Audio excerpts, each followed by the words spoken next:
Olá pessoal, sejam bem-vindos mais uma vez. Estou aqui para partilhar convosco um tema relacionado à asma.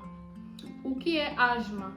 Asma é uma doença chamada também asma brônquica ou a bronquite alérgica. É uma doença inflamatória das vias aéreas, é caracterizada por inflamação das vias aéreas. Tem muitos fatores que podem desencadear essa inflamação.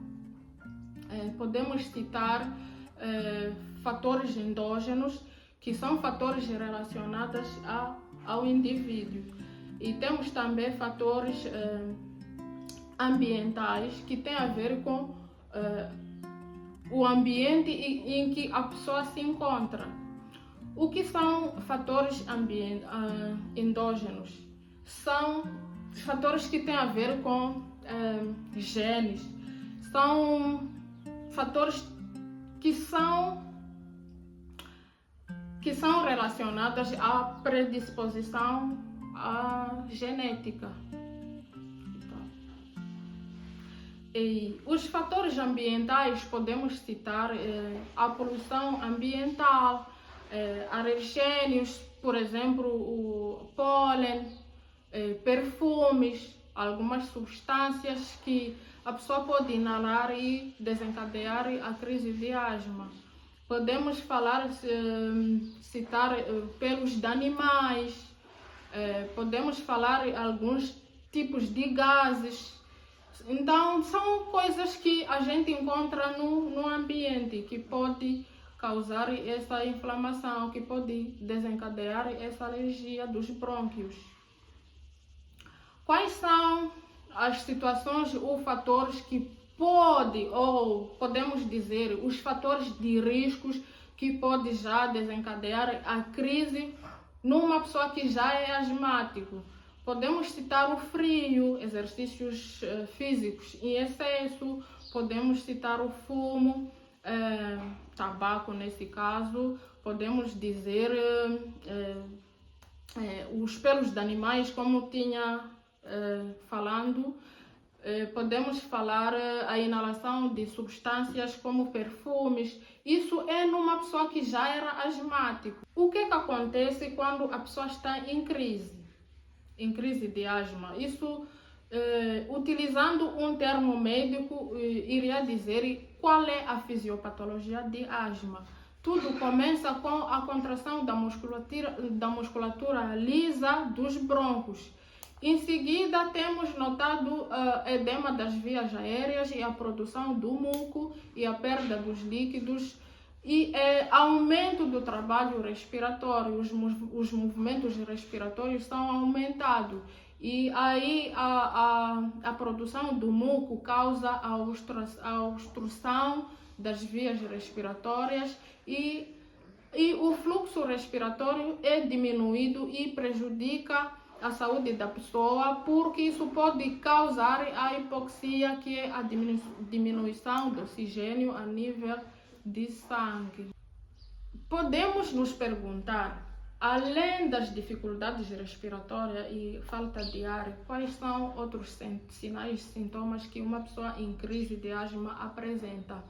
Temos a tosse como principal sintoma. É uma tosse que muitas vezes é uma tosse produtiva por causa da produção do muco a nível dos brônquios. E temos o sibilo, são chiados, é um som anormal que a pessoa produz e quando expira, a expiração é o segundo movimento respiratório, para quem não entende.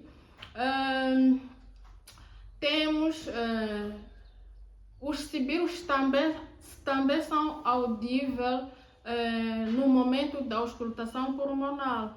Esses são sinais principais que a pessoa pode produzir.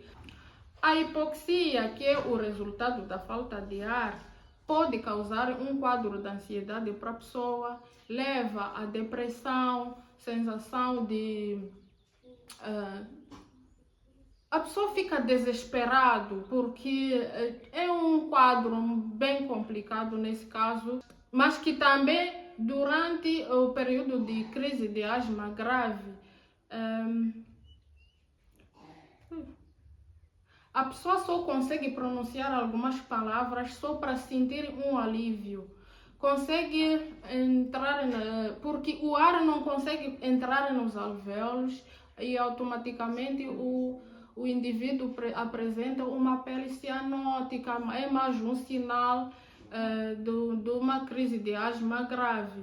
E pode apresentar uma letargia, uma confusão mental. Esses são sinais que podem acompanhar o quadro de crise de asma.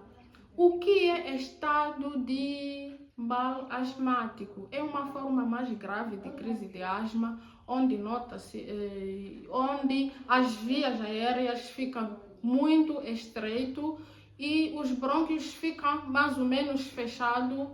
E a crise é intensa e é prolongada e é resistente ao tratamento. Por isso que, nesse caso, o indivíduo precisa de um atendimento de emergência. Então, como podemos diagnosticar o asma? Sabemos que o sibilo e falta de ar pode ser causada por uma outra doença. Não é só no caso de asma que nós vamos notar esses sinais. Nesse caso, para termos certeza que é asma que está a causar esse quadro de falta de ar e a respiração dificultada, temos que fazer outras análises, até porque tem outras patologias que podem causar esses sintomas. Por exemplo, uma doença pulmonar obstrutiva pode causar esse quadro. Então, cabe a nós fazermos o teste de função pulmonar, podemos fazer o teste de cutâneo, um teste cutâneo de sensibilidade para ver se a pessoa tem antecedentes de alergia. Todas essas coisas podem nos ajudar já a descobrir realmente o que está a acontecer. Se é asma de verdade ou é uma outra patologia que está a causar o quadro. A radiografia do tórax não é tão importante no caso de asma, até porque o médico pode pedir, pode recomendar que se faça a radiografia do tórax, mas isso é naquele caso que ele suspeita outra patologia associada ao quadro. Podemos também procurar saber do nível do oxigênio a nível do sangue, fazer usando um monitor de detecção num dedo ou na orelha. Como tratar a asma? Como podemos lidar com uma situação de crise de asma? O tratamento de asma, podemos monitorar as crises de asma fazendo um tratamento de crises agudas. Esse chama-se um tratamento de resgate ou o tratamento de manutenção. O tratamento de manutenção tem como objetivo de prevenir futuras crises. A terapia é baseada em medicamentos anti-inflamatórios. Isso é para reduzir a inflamação, temos que administrar os corticosteroides. As vias são via venosa, pode ser via intramuscular, pode ser via oral. Podemos também administrar broncodilatadores. Isso é para alargar as vias respiratórias, para poder facilitar a passagem do ar enquanto a pessoa respira. E podemos também administrar oxigênio. Isso é no caso que nota-se uma hipoxia grave. Os antibióticos podem ser utilizados, mas não tem muita importância quando o assunto é asma. Isso porque asma é uma doença alérgica, é uma doença inflamatória. E os antibióticos são recomendados só quando trata-se de uma doença infecciosa. Vamos falar de como prevenir asma. Para prevenir as crises de asma é necessário ou é importante que um asmático saiba identificar ou eliminar, evitar os estímulos que podem desencadear as crises. Isto é, evitar se expor a vapores irritantes, fazendo exercícios físicos, evitar se expor ao frio, evitar ficar num ambiente onde está cheio de poeira, pelos de animais. Existem alguns animais de estimação que podem causar essas crises. Muito obrigado, até a próxima vez. Fiquem atentos.